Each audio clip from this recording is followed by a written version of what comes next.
Hello everyone. பொதுவாக வந்துட்டு எல்லாருக்குமே இந்த மாதிரி கொத்து கொத்தாக ரோஸ் பூக்கணும் அப்படின்னு நிறைய ஆசைகள் இருக்கும்.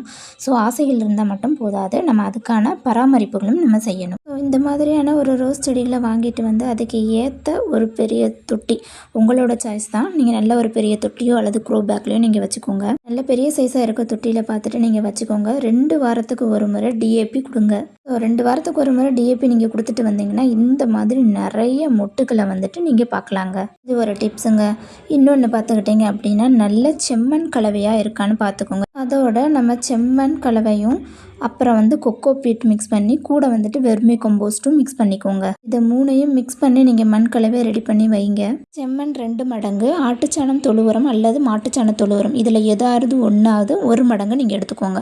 1 மடங்கு பார்த்துக்கிட்டிங்கன்னா கொக்கோ பீட்டையும் ஆட் பண்ணிக்கோங்க. ஃபுல் கொக்கோ பீட்டில் வந்துட்டு செடிகளை வைக்காதீங்க. நீங்கள் இந்த மாதிரி மண்கலவை ரெடி பண்ணி வச்சிங்கன்னா ஒரே வாரத்தில் இந்த மாதிரி கொத்து கொத்த உங்களோட செடியிலும் பூக்களை பார்க்கலாங்க. கண்டிப்பாக நீங்களும் இந்த மெத்தடை ஃபாலோ பண்ணுங்கள். Happy gardening.